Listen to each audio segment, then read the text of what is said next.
ছেলের জন্মদিনে একটা কেক বানাবো, সেই ইচ্ছেটা অনেকদিন ধরেই ছিল আমার। তো আজকে সেটা ভেবেই কেকটাকে বানিয়ে ফেলেছি। তো আপনারা দেখে বলবেন কেকটা কেমন হয়েছে। তো দেখুন 3টে উপকরণ দিয়েই কিন্তু কেকটাকে বানিয়ে নেওয়া যায়। তারপরে এই যে চকলেট ক্রিম দেখতে পাচ্ছেন, সাদা ক্রিম দেখতে পাচ্ছেন, এইগুলো কিন্তু ঘরোয়া উপকরণ দিয়েই কিন্তু সহজে তৈরি করে নেওয়া যায়। সব কিছুই কিন্তু এই ভিডিওর মধ্যে দেখিয়েছি, আশা করি আপনাদের সব কিছুই ভালো লাগবে।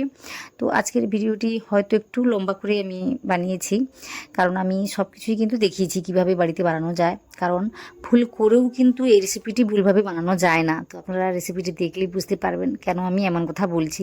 খুবই সহজ রেসিপি, আপনারা পুরো ভিডিওটি দেখবেন। যদি ভালো লাগে সেটা অবশ্যই কমেন্ট করে জানাবেন, সাথে সাথে ভিডিওতে একটা লাইক দিয়ে চ্যানেলটিকে সাবস্ক্রাইব করে নেবেন। তো ওইভাবে আমাকে অবশ্যই সাপোর্ট করবেন। তাহলে চলুন রেসিপিটি দেখে নেওয়া যাক কীভাবে আমি কেকটি বানিয়েছি। চকলেট কেক বলতে পারেন। তো এখানে দেখতেই পাচ্ছেন আমি ওরিও বিস্কুট প্যাকেট নিয়েছি 3 প্যাকেটের মতো। তো এখানে আনা হয়েছিল 5 প্যাকেট, কিন্তু বাচ্চারা আছে, ওরা খেয়ে নিয়েছে, তাই আমি 3 প্যাকেট নিয়েছি। তাছাড়া ছোটো করে বানিয়েছি আজকে আমি। একটু বড় করে বানালে কিন্তু বাইরে থেকে আর কেকটাকে কিনতে হতো না, এটা হলেই কিন্তু হয়ে যেত। তো দেখতেই পাচ্ছেন আমি বিস্কুটগুলোকে নিয়েছি, নিয়ে না ওর যে ভেতরে ক্রিমটা রয়েছে ওটাকে আমি আলাদা করে নিচ্ছি। তারপর এই বিস্কুটগুলোকে আমি ভেঙে ভেঙে দিচ্ছি। এই ক্রিমটা কিন্তু ভীষণই কাজের, আমি দেখাবো এটা কি কাজে লাগতে পারে। তো ভিডিওটি দেখুন, আশা করি আপনাদের সবারই ভালো লাগবে। অনেক কাজের বলতে পারেন এই ভিডিওটি। আপনারা কিন্তু যখন তখন বানিয়ে যে কোনো সেলিব্রেশানে এই কেকটাকে বানিয়ে নিতে পারেন, খুবই সহজ। তো আশা করি আপনাদের সবারই ভালো লাগবে, একই কথা আমি বারবার বলছি। তো এখানে দেখুন ক্রিমটাকে কিন্তু আমি আলাদা করে নিয়েছি, আর বিস্কুটগুলোকে এইভাবে আমি ভেঙে ভেঙে দিয়ে দেবো। আর কি বলবো, এইভাবে কাজটি না করেও কিন্তু শিলের মধ্যে বেটে নেওয়া যায়। তো এখন মোটামুটি সবার বাড়িতে এই গ্রাইন্ডার জার বা মেশিন সব কিছুই আছে, তো যে কারণে আমি এটা ইউজ করছি। তো আমি বিস্কুটগুলোকে ভেঙে ভেঙে দিয়েছি, তারপর 1 কাপ দুধ দিয়ে না আমি স্মুথ করে বেটে নিয়েছি বলতে পারেন, বা গুঁড়ো করে নিয়েছি, পেস্ট বানিয়ে নিয়েছি, যা কিছু বলতে পারেন। তো এইভাবে আমি কাজটি করে নিয়েছি। তো একটা পাত্রের মধ্যে নিয়ে নিচ্ছি, তারপর দেখাচ্ছি আমি কি করব এটা নিয়ে। তো আমি এই ব্যাটাটিকে আলাদা পাত্রে নিয়েছি, তারপর দেখলাম যে এই মিক্সার জারের মধ্যে কিন্তু অনেকটাই লেগে আছে, কোনো রকমভাবে কিন্তু আমি নিতে পারছি না। তো যে কারণে 1-2 চামচের মতো দুধটাকে দিয়ে না ভালোভাবে ঘষে মুছে ধুয়ে নিয়েছি, তারপর এভাবে নিয়েছি। কারণ আমি কোনো কিছু ফেলে দিতে চাইছি না, কারণ আমি দেখতেই পাচ্ছেন কতটা ছোট করে কেকটিকে বানাবো। আমার কাছে কিন্তু বেশি একটা বিস্কুট নেই, যে কারণে আমি কোনো কিছু ফেলে দিতে চাইনি। সে যাই হোক, মোটামুটি সব কিছুকে নিয়েছি, নেওয়ার পর ভালোভাবে মিশিয়ে নিচ্ছি। তাছাড়া ব্যাটারটি একটু ঘন ছিল, সেটা দেখে আমি কাজটি করে নিয়েছি। তো এইভাবে করে নেওয়ার পর আমি ওতে আরও 1 থেকে 2 চামচের মতো দুধটাকে দিয়ে দেব। দেওয়ার পর ওই যে আমি একটা ইনো প্যাকেট নিয়েছি, ওটা আমি পুরোটাই দিয়ে দেবো। আপনারা চাইলে কিন্তু 1 চামচের মতো বেকিং পাউডার নিতে পারেন। 1 চামচ দিয়ে দিলেই কিন্তু আর কিছুই দিতে হবে না। তো এখানে আমি ইনো নিয়েছি, যে কোনো একটাই নিলে হবে। মোটামুটি এটা দেওয়ার পর ভালোভাবে আমি মিশিয়ে নেব। তো অবশ্যই একটু সময় নিয়ে মেশাতে হবে, না হলে কিন্তু কেকটা খেতে ভালো লাগে না। তো অবশ্যই সময় নিয়ে মেশাতে হবে, আর একই দিকে ঘুরিয়ে ঘুরিয়ে ব্যাটারটিকে মিশিয়ে নিতে হবে। তো দেখতেই পাচ্ছেন কিভাবে জিনিসটা দেখতে লাগছে। ঠিক এইভাবে কাজটি হবে, মেশানোর পর আপনারা বুঝতে পারবেন কিভাবে কাজটি হয়েছে। তো অবশ্যই ভালোভাবে মিশিয়ে নিতে হবে। তো ওই দিকে আমি কি করেছি, আলাদা একটা পাত্র নিয়েছি, সেই পাত্রের মধ্যে আমি তেলটাকে মাখিয়ে বলতে পারেন, তারপর একটা পেপার সেট করে আমি দিয়েছি। তো কেননা এখানে আমি ইনোটাকে মিশিয়ে দিয়েছি, এটাকে মিশিয়ে কিন্তু বেশিক্ষণ ধরে রাখা যায় না, সহজেই কাজটি করে নিতে হয়। তো মোটামুটি আমি আগে থেকেই কাজটি করে রেখে দিয়েছি, সেই জন্য। তো তেলটাকে ব্রাশ করে দেওয়ার পর আলাদা একটা পেপার আমি এভাবে সেট করে দিয়েছি। তো দেখতেই পাচ্ছেন, তো এই কাজটি অবশ্যই আগে থেকে করে রাখবেন। তো এইভাবে ব্যাটাটিকে আমি ঢেলে দিয়েছি, আর কিভাবে আমি বানিয়েছি ব্যাটাটিকে একটু ভালোভাবে দেখে নিন। ঠিক এইভাবে, তো একটু পাতলা করেই বানিয়েছি। এইভাবে বানালে কিন্তু কেকটা ফেটে যায় না হওয়ার পর। তো আপনারা দেখতে পাবেন কিভাবে আমি কেকটি বানিয়ে ফেলি বা কীভাবে হয় কেকটা। তো ব্যাটাটিকে দিয়েছি, দেওয়ার পর না আমি একটু ঠুকে দেবো। ঠুকে দিলে কিন্তু ভেতরে যে বাতাসগুলো থাকে না, ওইগুলো বেরিয়ে আসবে। কেকের মধ্যে যে বড় বড় ফাঁকাগুলো দেখতে পাওয়া যায়, ওইগুলো কিন্তু একদমই দেখতে পাওয়া যাবে না। তো যে কারণে এইভাবে কাজটি করে নিতে হয়। তারপর আগে থেকে আমি একটা কুকার গরম করতে বসিয়ে রেখেছি। তো এভাবে একটু গরম করে নিতে হবে। নেওয়ার পর তারপর ওই যে কেকের যে পাত্রটি, ওটা বসিয়ে দিতে হবে। একটু সাবধানে বসিয়ে দিচ্ছি। বসিয়ে দেওয়ার পর না আমি 1 মিনিট হাই ফ্লেমে রেখেছিলাম। তারপরে কিন্তু দেখাবো কি করতে হবে। তো আপনারা চাইলে কিন্তু কড়াই বা তাওয়াতেও এটা বানাতে পারেন, খুব সহজে হয়ে যায়। আর যেহেতু আজকে আমি ছোট করে বানাচ্ছি, তো বলবো সময়টা কতটা কি লাগে। তো এখানে দেখতেই পাচ্ছেন আমি সিটি আর রাবারটা খুলে দিয়েছি। তারপর আমি ওই 1 মিনিট ধরে হাই ফ্লেমে রেখেছিলাম। তারপর ওই যে কি বলবো, মিডিয়াম আর লোয়ের মাঝামাঝি রেখেছিলাম। তো এইভাবে মাত্র 25 থেকে 30 মিনিট রেখে দিলে কিন্তু এই কেকটি তৈরি হয়ে যায়। তো সেই ফাঁকে আমি কি করেছি, যতক্ষণে কেকটা হচ্ছে ততক্ষণে আমি ওই যে চকলেট যে ক্রিমটা, ওটা আমি বানিয়ে নিচ্ছি।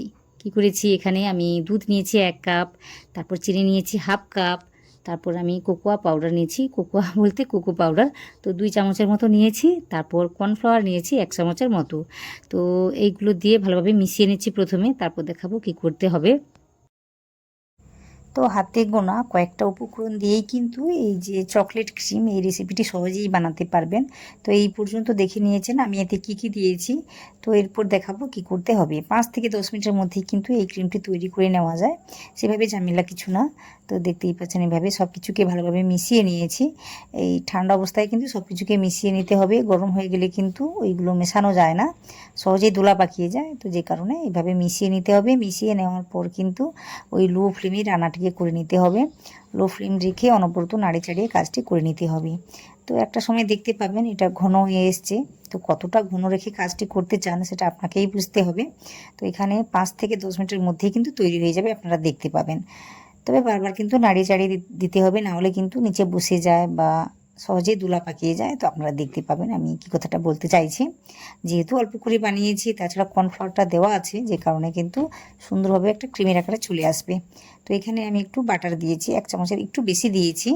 এটা দেওয়ার পর না ভালোভাবে মিশিয়ে নিচ্ছি। তো যদি দেখেন যে এই ক্রিমটি ঘন হয়ে যাচ্ছে, যেভাবে আপনি বানাতে চাইছেন তার থেকে একটু ঘন হয়ে যাচ্ছে, তখন কিন্তু 1-2 চামচের মতো বা 1/2 কাপের মতো জলটাকে মিশিয়ে কাজটি করে নিতে পারেন। আমি কিন্তু একটু জল মিশিয়ে কাজটি করে নিয়েছি। তো এই যে বললাম, ভুল করেও কিন্তু এই রেসিপিটি ভুলভাবে বানানো যায় না, তো যে কারণে কথাটা বলছিলাম আমি। তো এখানে এইভাবে আমি কাজটি করে নিয়েছি। এই গরম অবস্থাতেই আমি কি করব, ছেঁকে নেব, কারণ অনেক কিন্তু গুটলি পাকিয়ে আছে যেহেতু কর্নফ্লাওয়ার ছিল। তো মোটামুটি তো দেখিয়ে দিচ্ছি ঠিক কীভাবে জিনিসটা তৈরি হয়েছে বা কিসের কথা আমি বলতে চাইছি। তো এইভাবে মোটামুটি ক্রিমটিকে আমি তৈরি করে নিয়েছি। তৈরি করে নেওয়ার পর আমি ছেঁকে নিচ্ছি। অবশ্যই ছেঁকে নিতে হবে, একদম স্মুথভাবে কাজটি করে নেওয়ার জন্য অবশ্যই এইভাবে কাজটি করে নিতে হবে। তো ছেঁকে নিয়েছি, দেখাচ্ছি জিনিসটা দেখতে কেমন হয়েছে। শুধুমাত্র 1 চামচের মতো আমি বাটাটাকে দিয়েছি, ওটা দেওয়ার কারণে কিন্তু খুব সুন্দরভাবে একটা সাইন চলে এসছে, আপনারা দেখতেই পাচ্ছেন। তো অবশ্যই বাটারটিকে দেওয়ার চেষ্টা করবেন, না হলে একটু ঘিও দিতে পারেন। তো আমি ঘি দিয়ে কোনোদিন বানাইনি, তো আমি সবসময়ের জন্য কিন্তু বাটার দিয়েই বানাই। তো আপনারা চাইলে তেলও দিতে পারেন। তো যেটা হাতের কাছে পাবেন সেটা দিয়েই কাজটি করে নেবেন। তবে বাটার দিলে আমার মনে হয় যেটা স্বাদটা বেড়ে যায়। আর দেখুন সাইনটা কত সুন্দরভাবে এসেছে, দেখতেও ভীষণই লোভনীয়ভাবে তৈরি হয়েছে। সে যাই হোক, মোটামুটি এইভাবে তৈরি হয়েছে। আমি এটাকে কি করব, আমি এখন ফ্রিজের মধ্যে রেখে দেবো সেট হওয়ার জন্য বা একটু ঘন করে নেওয়ার জন্য। তো এইভাবে আমি রেখে দিয়েছি। তারপর কি করেছি, ওই যে সাদা যে ক্রিমটা ওটা বানিয়ে নেব, সেই জন্য আমি কি করেছি 1/2 কাপের মতো নিয়েছি চিনি, ওটাকে গুঁড়ো করে নিয়েছি। গুঁড়ো করে নেওয়ার পর আমি ওই মিক্সার জারের মধ্যে নিয়েছি। আর তারপর কি করেছি, আগে থেকে আমার ছানাটা কাটিয়ে ধুয়ে ছেঁকে নেওয়া ছিল, বলতে জলটাকে ঝরিয়ে নেওয়া ছিল, তো ওটাই মিশিয়ে দিচ্ছি। চিনির যে পাউডারটা ওটা দিলে কী হয়, সহজে পাতলা হয়ে যায় না ক্রিমটা বানানোর সময়। তো যে কারণে এইভাবে আমি কাজটি করে নিয়েছি। তো ওই মিক্সার জারটা কোনোরকমভাবে ঘুরছিল না, যে কারণে আমি এই জারে কাজটি করে নিয়েছি। তো পুরোটাই বানিয়ে নিয়েছি একসঙ্গে, চিনি আর চিনি বলতে চিনির পাউডার ছিল, তো ওটা আর এইভাবে আমি ছানাটাকে দিয়ে কাজটি করে নিয়েছি। অবশ্যই চিনিটাকে আগে গুঁড়ো করে নিতে হবে, তারপর কিন্তু ছানাটাকে দিয়ে থামিয়ে থামিয়ে ঘুরিয়ে নিলেই কিন্তু একদম স্মুথভাবে ক্রিমটি তৈরি করে নেওয়া যায়। তো ওই ক্রিমটাকে তৈরি করে না আমি ফ্রিজের মধ্যে রেখে দিয়েছি। তো দুটো ক্রিম আমি তৈরি করে নেওয়ার পর ফ্রিজে রেখে দিয়েছি। আর এই দিকে ওই 25 থেকে 30 মিনিটের মধ্যেই কিন্তু কেকটি তৈরি হয়ে গিয়েছে। তো আমি 1 মিনিট হাই ফ্লেমে রেখেছিলাম, তারপর লো আর মিডিয়ামের মাঝামাঝি রেখে ওই 25 থেকে 30 মিনিট আমি রান্না করে নিয়েছি। এতেই কিন্তু কেকটি তৈরি হয়ে গিয়েছে। যেহেতু আমি অল্প করে বানিয়েছি তাই সময়টা আমার অল্প লেগেছে। যদি আপনাদের ব্যাটারটি বেশি থাকে তাহলে কিন্তু একটু বেশি সময় লাগতে পারে, 5 থেকে 10 মিনিটের বেশি কিন্তু লাগবে না। তো এখানে আমি 25 থেকে 30 মিনিট পরে আপনাদের আমি দেখিয়ে দিয়েছি। দেখুন কেকটা মোটামুটি ফুলেছে আর সুন্দর সফটভাবে তৈরি হয়েছে, সব কিছুই আপনাদের আমি দেখাবো। ততক্ষণে আমি ওই যে কেকটাকে ঠান্ডা করে নিয়েছি, সেদিকে ক্রিমগুলোও তৈরি হয়ে গিয়েছে। তো এখানে দেখতেই পাচ্ছেন কত সহজে কেকটি বেরিয়ে এসছে আর কতটা পাতলাভাবে তৈরি হয়েছে দেখুন, কারণ আমি অল্প করে বানিয়েছি, ওই যে বললাম, যে কারণে সময়টা অনেকটাই কম লেগেছে। তো এটা সহজেই কিন্তু আমি বের করে নিতে পেরেছি। তারপর পিছনের পেপারটাকে তুলে দেখাচ্ছি জিনিসটা দেখতে কেমন হয়েছে। ভীষণই সফট আর স্পঞ্জিভাবে তৈরি হয়েছে, দেখে আশা করি বুঝতে পেরেছেন কেকটা কতটা পারফেক্টভাবে তৈরি হয়েছে। তো ছোট হলেও কিন্তু রেসিপিটা একদম পারফেক্টভাবে তৈরি করে নেওয়া যায়। আপনারা দেখুন, আশা করি আপনাদের ভালো লাগবে। তো এখানে দেখুন আমি এই কেকটাকে কেটে নিচ্ছি। আমার কাছে একটা ছুরি ছিল, তো ওই ছুরিটা দিয়ে আমি কেটে নিচ্ছি। আপনারা চাইলে কিন্তু ওই সুতো দিয়েও কাজটি করে নিতে পারেন। তো এইভাবে কেটে নিয়ে তারপর দেখাচ্ছি ভিতরটা দেখতে কেমন হয়েছে। বিশ্বাস করুন, বিস্কুট দিয়েও কিন্তু একদম কি বলবো পারফেক্টভাবে কেকটাকে তৈরি করে নেওয়ার পর আমি যেভাবে দেখিয়েছি ওইভাবে বানালে কিন্তু আপনারা যে কোনো সেলিব্রেশানে এইভাবে কেকগুলো তৈরি করে নিতে পারবেন। কেউ কিন্তু বুঝতেই পারবে না যে এইগুলো বাড়িতে বানানো হয়েছে। তো দেখুন এভাবে কেটে নিয়েছি, আর কি সুন্দর জালিদার হয়েছে ভেতর থেকে, আর সফট হয়েছে। তো কেটে নেওয়ার পর আমি কি করেছি, এতে আগে থেকে চিনি আর জল মেশানো জলটা ছিল ওটা আমি দিয়ে ভিজিয়ে নিচ্ছি। তো অবশ্যই ভিজিয়ে নিতে হবে, এতে করে কিন্তু কেকটা সফটভাবে তৈরি হবে, না হলে কিন্তু ভীষণই শক্ত শক্ত লাগবে, খাওয়ার সময় দোকানের মতো মনে হবে না। আর এইদিকে দেখুন ক্রিমটাকে না আমি ফ্রিজের মধ্যে রেখে দিয়েছিলাম, যে কারণে সুন্দরভাবে সফট না একটু শক্ত শক্ত হয়ে গিয়েছে, তো ঘন হয়ে গিয়েছে বলতে পারেন। তো এইভাবে অবশ্যই ফ্রিজের মধ্যে রেখে দিতে হবে। তো এইভাবে ক্রিমটাকে বানিয়ে আপনি যে কোনো ধরনের কেকগুলোকে বানিয়ে নিতে পারেন বা সাজিয়ে নিতে পারেন। তো এগুলো কিন্তু গলে যাওয়ার কোনো রকম ভয় থাকে না, আমি এটা দেখেছি। তো পুরো ক্রিমটাকে দিয়ে তারপরে উপরে আরও কী বলবো কেকের যে লেয়ারটা ছিল ওটা আমি দিয়েছি। আর দেখুন নিচের দিকটা আমি উপর দিকে দিয়েছি, এতে করে কিন্তু সমতল একটা জায়গা আমি পেয়েছি বা দেখতে ভালো লাগছে। তো যে কারণে এইভাবে আমি কাজটি করেছি, কেকের উপর দিকটা আমি নিচে রেখেছি আর নিচের দিকটা উপরে রেখেছি।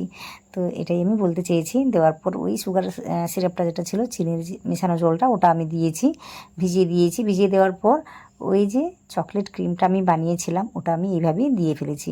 তো দেখুন কত সহজে স্প্রেড হয়ে যাচ্ছে। তো এইভাবে কিন্তু কাজটি হয়ে যাবে, একটু বেশি করেই দিচ্ছি কারণ আপনিই কিন্তু এটা নিচে চলে যাবে, আপনারা দেখতেই পাচ্ছেন। ঠিক এইভাবে কাজটি হয়ে যাবে। তো দেখুন এটাকে দেওয়ার পর না আমি কি করব, একটু সময় ধরে ফ্রিজে রেখে দেবো। তো একটু সময় পরে আপনাদের আমি দেখাবো। তো এই দিকে দেখুন আমি কি করেছিলাম, ওই যে বিস্কুট থেকে যে ক্রিমটা পেয়েছিলাম তো ওটা আমি নিয়েছি, আর 1 চামচের মতো দুধ দিয়ে ভালোভাবে মিশিয়ে নিয়েছি। তো ওটা দেখাতে আপনাদের মনে নেই বা ভুলে গেছি আমি বলতে পারেন। তো এখানে ওই ক্রিমটা নিয়েছিলাম আর 1 চামচের মতো দুধটাকে দিয়ে না ভালোভাবে মিশিয়ে নিয়েছি। বেশি কিন্তু দুধটাকে দেওয়া যাবে না, অল্প করে দিতে হবে। দেওয়ার পর এইদিকে দেখুন একটা সর্ষের তেলের আমি কী বলবো পেপার নিয়েছি বা যা কিছু বলতে পারেন। তো ওটাকে ভালোভাবে পরিষ্কার করে নিয়েছিলাম, ধুয়ে নিয়েছিলাম। তারপর এই ক্রিমটাকে দিয়ে দিচ্ছি। এটা কিন্তু অনেকটাই কাজের বলতে পারেন। তো ভীষণই শক্ত মজবুত একটা পেপার, যে কারণে আমার অনেক কাজে আসবে। তো আপনারা দেখতে পাবেন আমি এটাকে কিভাবে কাজে লাগাই। তো এই ক্রিমটাকে আমি নিয়েছি, আমি বারবার বলে দিচ্ছি এটা কিন্তু বিস্কুটের যে ক্রিমটা সেটাই আমি নিয়েছি। কারণ ওই ছানা মেশানো যে ক্রিমটা ছিল ওটা আমি পুরোটাই দিয়ে ফেলেছিলাম, আমার কিন্তু মনে ছিল না। তো যে কারণে 5 থেকে 10 মিনিটের জন্য ফ্রিজের মধ্যে রেখে দিয়েছিলাম কেকটাকে। তারপর না ওটাকে আমি এইভাবে তুলে নেওয়ার পর একটা খুন্তির সাহায্যে তুলে নিয়েছিলাম, তো ওটাও দেখাতে পারিনি আপনাদের। তারপর এইভাবে একটা থালার মধ্যে রেখে দিয়েছি। খুব সহজে কাজটি করে নেওয়া যায়, সেভাবে কঠিন কিছু না বা ঝামেলার কিছুই না, সহজেই বেরিয়ে আসবে বা আপনি এক থালা থেকে অন্য থালাতে নিতেও পারবেন। তারপর এদিকে না অনেকগুলো চকলেটের গুঁড়ো বা চকলেটটাকে আমি গ্রেট করে নিয়েছিলাম, তো ওটাই আমি নিয়েছি।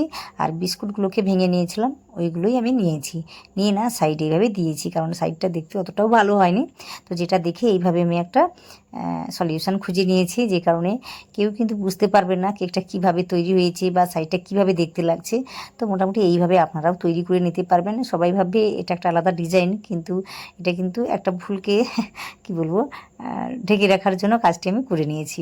তো আশা করি আপনাদেরও রেসিপিটি ভালো লেগেছে বা আমার এই আইডিয়াটা আপনাদের ভালো লেগেছে। ভালো লেগে থাকলে অবশ্যই সেটা কমেন্ট করে জানাবেন। তো এখানে দেখুন আমি যেহেতু ছেলের জন্মদিন, তো সেটাই আমি লিখে দিচ্ছি। আর এই কাজটা কিন্তু যথেষ্ট কী বলবো কষ্টের আমার কাছে, কারণ আমি প্রথমে কিন্তু ঠিকমতো করতে পারিনি, আমার ভীষণই ভয় লাগছিল। তো মোটামুটি একটু ছোটো করে পেপারটিকে কেটে নিয়েছিলাম, কেটে নেওয়ার পর কিন্তু এইভাবে মোটামুটি একটু সাহস করে লিখে দিয়েছি। আর এখানে অনেক রকম ইচ্ছে ছিল নকশাগুলো করার বা ডিজাইনগুলো করার, কিন্তু যেভাবে আমি লিখেছি মানে কি বলতে চাইছি একটু বড় করে লিখে ফেলেছি, তো সে কারণে কিছুই করা হয়নি। তো এইটুকু মোটামুটি লিখে ফেলেছি। তো আশা করি আপনাদের সব কিছুই ভালো লেগেছে। ভালো লেগে থাকলে অবশ্যই সেটা কমেন্ট করে জানাবেন। তো এখানে দেখুন আমি পুরোটাই লিখে ফেলেছি। লিখে দেওয়ার পর না আমি একটু সময় ধরে না ফ্রিজে রেখে দেবো, এতে করে না এই ক্রিমটা সহজেই সেট হয়ে যায়। না হলে ওই যে গলে যায়, আমি যেটা দেখেছি একটু সময় ধরে রেখে দিলে কিন্তু, যেহেতু বিস্কুট থেকে বানানো ক্রিম দিয়েই কাজটি আমি করেছি, তো মোটামুটি ওইটা একটু গলে যাওয়ার ভয়টা থাকে। তো যে কারণে একটু ফ্রিজে রেখে দিলে কিন্তু শক্ত শক্ত হয়ে যায়। তো আপনাদের আমি কেটে দেখাচ্ছি। আর ওইদিকে আমার ছেলেটা রেগে যাচ্ছে, ও কাটবে বলছে। তো ওদের জন্য কেকটা আছে, অন্য একটা কেক আছে, তো যে কারণে এটা আমি কেটে দেখাচ্ছি আপনাদের। তো দেখুন কতটা সফটভাবে তৈরি হয়েছে, ভীষণই সফটভাবে তৈরি হবে। খেতে দোকানের থেকেও বা বাজার থেকে কেনা কেকের থেকে অনেক বেশি টেস্টি হয়। তো বিশ্বাস না হলে একবার বানিয়ে দেখবেন, তারপর আমাকে জানাবেন। তো দেখুন কতটা জালিদারভাবে তৈরি হয়েছে, বা ক্রিমগুলো দেখতে কেমন লাগছে দেখুন। বাড়িতেই বানিয়েছি, কিন্তু মনে হচ্ছে আমি যেন এটা বাজার থেকে কিনেছি, এতটাই পারফেক্ট লাগছে। তো আশা করি আজকের রেসিপিটি আপনাদের ভালো লাগছে। ভালো লাগলে সেটা কমেন্ট করে জানাবেন, অবশ্যই একটা কমেন্ট করে জানাবেন। সাথে সাথে ভিডিওতে একটা লাইক দিয়ে চ্যানেলটিকে সাবস্ক্রাইব করে নেবেন। তো অবশ্যই আমাকে সাপোর্ট করবেন।